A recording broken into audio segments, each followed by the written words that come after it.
Bonjour, pour ce 4e épisode d'Effectual Impact, nous voulions vous parler du thème « Choisir n'est pas forcément renoncer » ou « Comment sortir de la frustration lors d'une prise de décision difficile ». Je suis Quentin Touzard, entrepreneur dans l'innovation numérique. Je suis Dominique Vian, enseignant-chercheur à Schema Business School et ma discipline est l'entrepreneuriat. Pour aborder ce sujet, nous allons prendre l'exemple de la recherche d'un travail idéal. Les critères sont je veux un travail avec un salaire minimum de temps et j'aurai un déplacement qui doit être inférieur à peut-être quelques minutes par jour et si possible sans voiture. Alors j'ai trouvé une offre, mais elle ne respecte qu'un seul critère. Mes critères ont été fixés sur la base d'un idéal et donc ce job ne correspond pas à mon job idéal, mais en fait l'idéal existe-t-il vraiment? Non, en général l'idéal n'existe pas, il n'existe probablement d'ailleurs jamais. C'est très souvent d'ailleurs un moteur de ce qu'on appelle la procrastination, c'est-à-dire l'absence de décision. Et donc pour avancer, il faudra, face à un idéal, faire un compromis. Et donc la décision qui part d'un idéal va se situer sur ce qu'on appelle la perte liée au compromis, plus que pour le gain. Nous vous proposons donc une approche qui vise à basculer sur ce que je vais avoir à gagner si je prends ce boulot ou si je reste dans mon boulot actuel.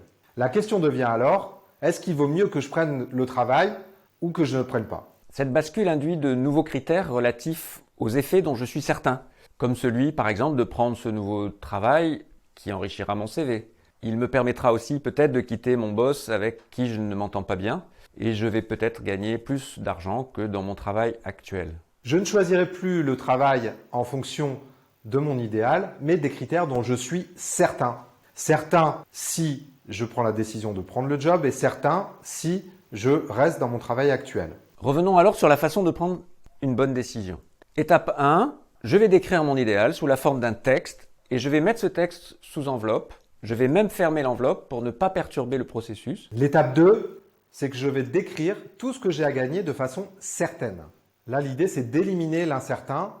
Par exemple, si je dis ne pas prendre le travail, c'est rester disponible à un travail, à une nouvelle opportunité de travail qui pourrait correspondre à l'idéal, eh bien ça, c'est incertain et je reviens dans mon raisonnement initial. Étape 3, je vais mesurer l'état de satisfaction des gains dans un cas comme dans un autre, c'est-à-dire dans le cas de je prends le travail ou je ne le prends pas. Je peux affecter des poids à chacun des critères, par exemple de 1 à 3. Étape 4, je vais maintenant pouvoir comparer les résultats et choisir ce qui est le plus satisfaisant. Étape 5, je vais pouvoir ouvrir à nouveau l'enveloppe et constater les différences. Ces différences peuvent être manifestes puisque les deux approches sont très différentes et je vais pouvoir constater des écarts. Il est probable aussi de s'apercevoir que la bascule m'a décoincé grâce à des nouveaux critères qui n'ont rien à voir avec ceux de l'idéal de départ. Alors revenons donc sur les principes que nous avons mobilisés. Tout d'abord, celui de ne prendre la décision que si la réponse à la question « qu'est-ce que j'ai à gagner ?» est satisfaisant. Ensuite, nous avons remplacé le nécessaire par le suffisant. Par exemple, ce nouveau boulot est suffisant pour enrichir mon CV. Cela force donc une analyse sur la base de critères qui sont suffisants en vue de la prise de décision. Ils n'ont plus besoin d'être idéaux. Dans notre cas, il n'y a plus de concession à un idéal, donc plus de frustration.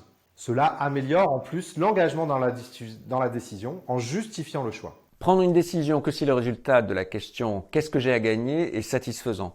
Notons que les réponses à cette question sont des effets de la prise de décision qui est vue comme un moyen. Nous procédons ainsi selon un raisonnement que l'on appelle le raisonnement effectual. Alors on voit qu'il est possible de prendre la décision parce que la perte devient acceptable. En d'autres termes, c'est mieux de le faire que de ne pas le faire et je peux me le permettre. Bienvenue dans un monde qui n'est pas idéal et qui ne peut pas l'être, mais un monde satisfaisant existe sans être idéal. Vous avez désormais l'outil pour avancer. Alors merci pour votre écoute et on vous invite à nous laisser vos commentaires et vos questions et on y répondra avec plaisir. À bientôt, au revoir.